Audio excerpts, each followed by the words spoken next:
to NewsClick. We have with us Dr. Brinda Bose, Associate Professor at Center for English Studies in Jawaharlal Nehru University and Alumni Presidency College. We'll be discussing today use of state violence in public universities and the overall state of higher education in India. Hello, Dr. Bose. Hello.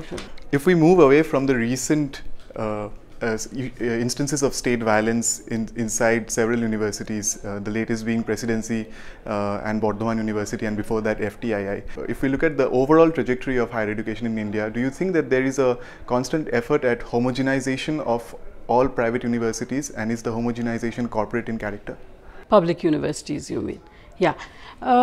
I think there seems to be a decided move over the last few years, and I would not restrict it to a sudden shift with the change in government, though perhaps certain measures of control and of manifesting this kind of control is changing, has changed. But we've seen certainly over in Delhi, at Delhi University, for example, and in other places over the last 5 or 7 years, at least, that there's been this increasing move towards trying to clamp down on any kind of voices of dissent, of course, but even discussion, like closing in the space, which seems to be really surprising, because the university is the space when young adults for the first time get a scope to make their ideas sort of felt and heard,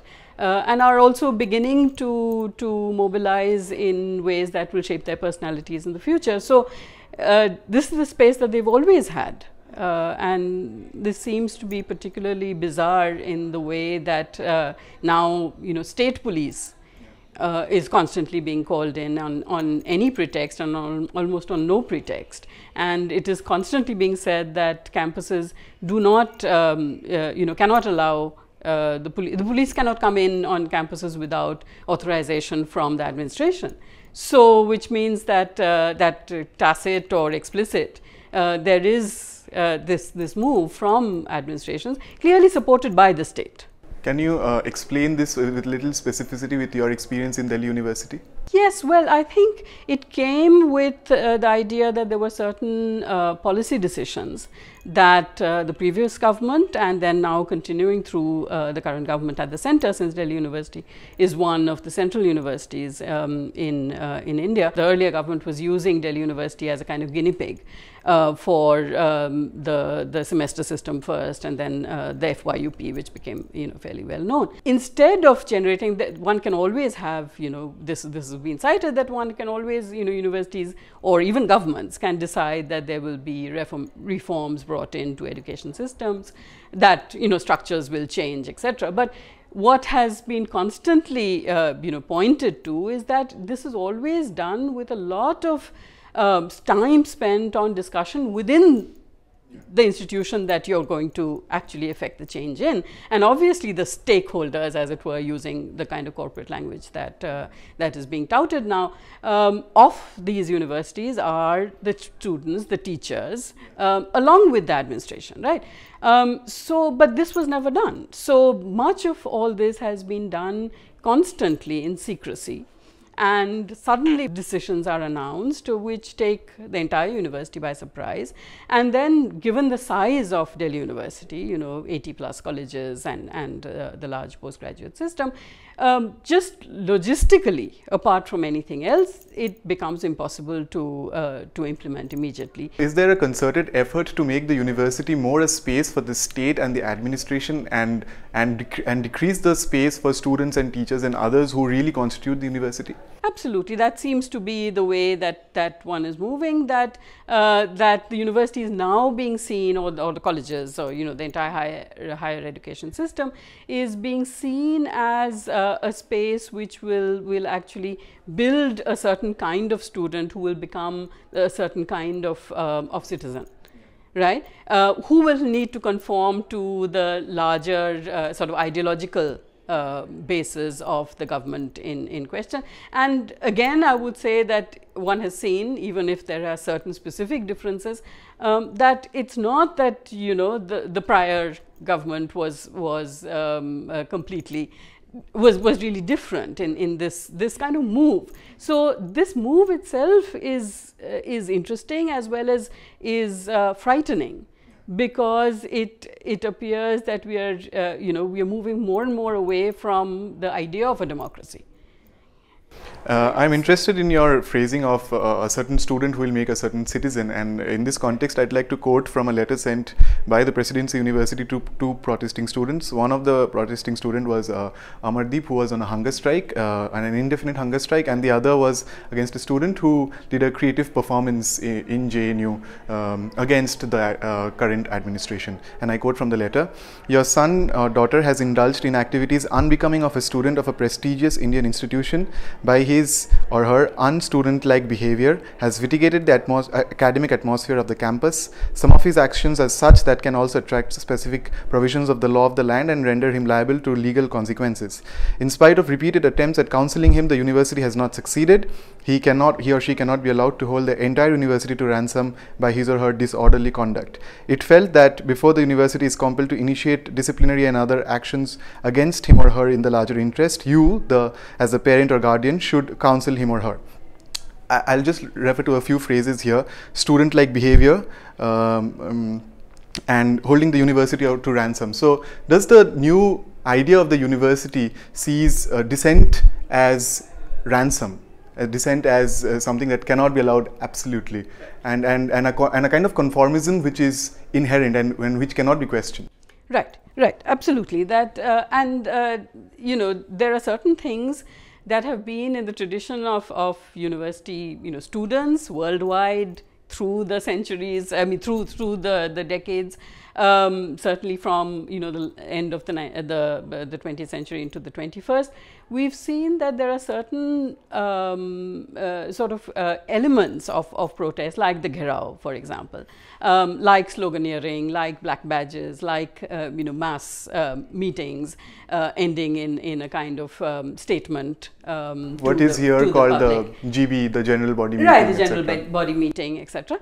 An extreme form of it then becomes like a strike ending in a hunger strike, or the Gherao of the administrative head, etc. And these are elements of protest that are recognized worldwide as, of course, being illegal in the sense that they are not supposed to be happening, but that is the whole idea of a protest. So when the students launch into a protest when dialogue has failed, when there is no space for discussion and dialogue, when petitions that are made within sort of structures of the institution are not being responded to. So there is already a kind of ratcheting up of the intensity of a movement by the time. So that then has certain repercussions, and certain sort of elements of the ways in which protest is made. Performance, for example, is one. So this is very surprising that suddenly the state, obviously in collusion, or the other way around, the administration in collusion with the state, whether it's the West Bengal state Trinamool government or whether it is the central, is working to take away this possibility in the public institution, which is what is so shocking. So, what is since you've been teaching gender for years now, and what has been the question of gender inside the campus?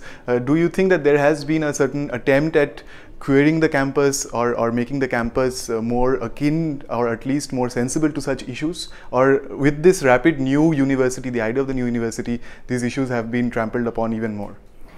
I think there is a kind of contradictory space and stuff that is happening. Certainly there is a greater awareness, I would think, because of the issues around us as well. Things that have been happening outside of the campus as well as inside. There is a sense, one cannot deny it, that, and I think that it's a very good thing, that there is a space for complaint.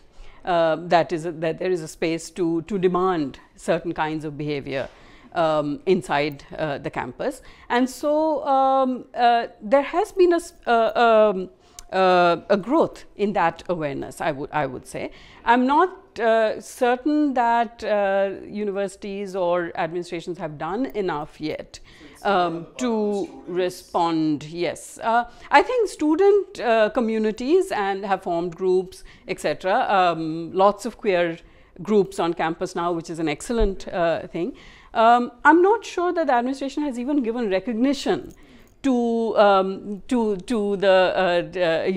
the presence of these, in as much as a queer group might want a space, a hall or an outside space to perform in. I'm not saying that every university has shut them down. Maybe that at least has not happened. But there is no, I think, official recognition, which there should be by now, of gender groups. And there are in fact very few GS Cash mechanisms or institutions such as GS Cash, which is a recommendation from the UGC. From the UGC, right. There is a tendency, I think, still to kind of skirt the issues, and there's a fear constantly of the public, the public getting wind of what is happening inside a campus. So there's a constant concerted effort to hush things up, right? To make internal inquiries, to not, and often internal inquiries are delayed. We've seen that happening in institutions until and unless the victim or the complainant goes public. Right? I think social media has worked wonderfully in different ways, media, online media, etc., to just spread the word that, and some of it has been irresponsible, as will always happen. Protests also have been, criticized as being irresponsible, and I think these are volatile spaces, so mistakes will be made. But as long as the voice can be heard, because the voice within the community is closing in. My final question to you, and this goes back to the idea of the penetrative power of the social media in letting us know about newer things.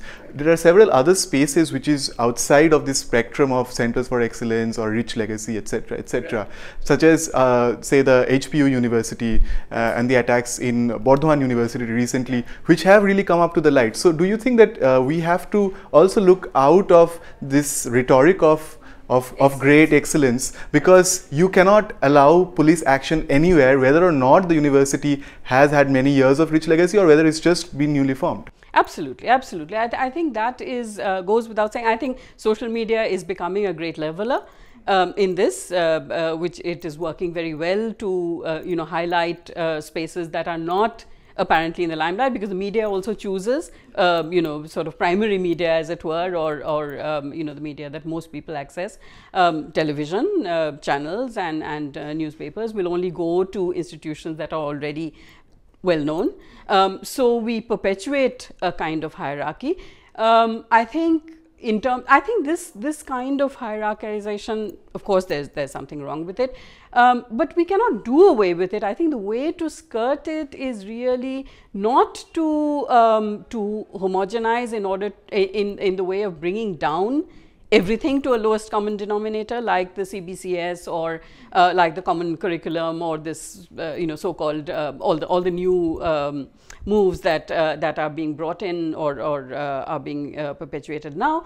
But I think the way out of this this idea of certain institutions being higher up is to begin to concentrate on strengths at all universities and colleges, and work on weaknesses but hone the strengths, so that then eventually there's a kind of network of universities and colleges that have strengths in particular disciplines, right?